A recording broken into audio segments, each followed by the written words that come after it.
Masjid Lause yang berlokasi di Jalan Lause nomor 87-89, Kecamatan Sawah Besar, Jakarta Pusat, terbuka untuk ibadah bagi umat muslim dengan pembatasan jumlah jamaah yakni 50% dari total kapasitas. Masjid Lause yang biasanya mampu menampung 300 umat, kini hanya dibuka untuk 150 umat saja.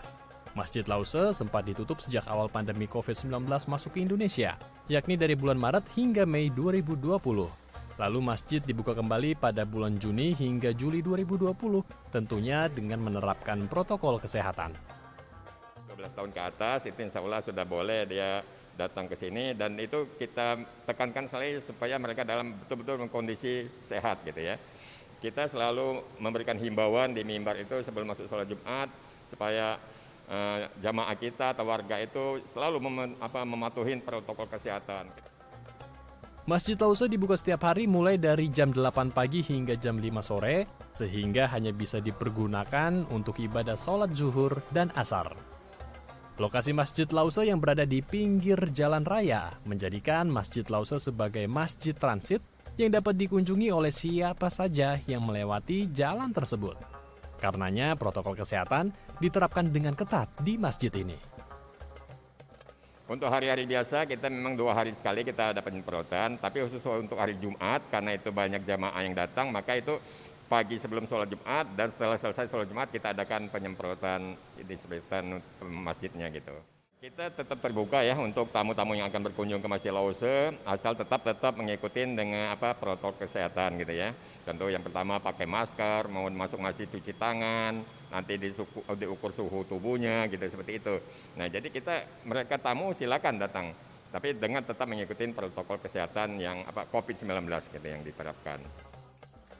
Ada beberapa syarat yang harus dipatuhi oleh umat yang akan beribadah di Masjid Lause. Di antaranya, umat harus menggunakan masker, melakukan pengecekan suhu tubuh sebelum memasuki masjid, mencuci tangan, dan menjaga jarak. Selain itu, umat juga diwajibkan membawa sejadah pribadi. Ya, yang pertama itu yang tentu yang 3M katanya itu pakai masker, cuci tangan, jaga jarak, itu yang utama. Yang selanjutnya itu kegiatan-kegiatan misalnya penitipan sepatu sendal sementara ditiadakan karena itu akan menimbulkan kerumunan di tempat pengambilan sepatu, sehingga kita berikan kantong kresek mereka yang datang untuk memegang sendiri sepatu atau sendalnya, jadi tidak ditaruh di tempat penitipan sendal itu. Jadi supaya mereka bubar sholat langsung pulang, nggak berkerumun di tempat pengambilan penitipan sepatu atau sendalnya gitu. Selama masa pandemi COVID-19, kegiatan masjid di bulan Ramadan seperti buka puasa bersama pun ditiadakan dan diganti dengan pembagian nasi bungkus gratis untuk langsung dibawa pulang. Ustadz yang bertugas di Masjid Lause pun sudah menjalani vaksinasi COVID-19. Menjalani bulan Ramadan beriringan dengan COVID-19, Yusman pun berharap pandemi ini dapat segera berakhir, agar umat muslim dapat kembali beribadah dengan bebas dan tanpa batasan, serta dapat beraktivitas seperti sedia kala. Mariani Goldiani, Yoga Pratama, Daai TV.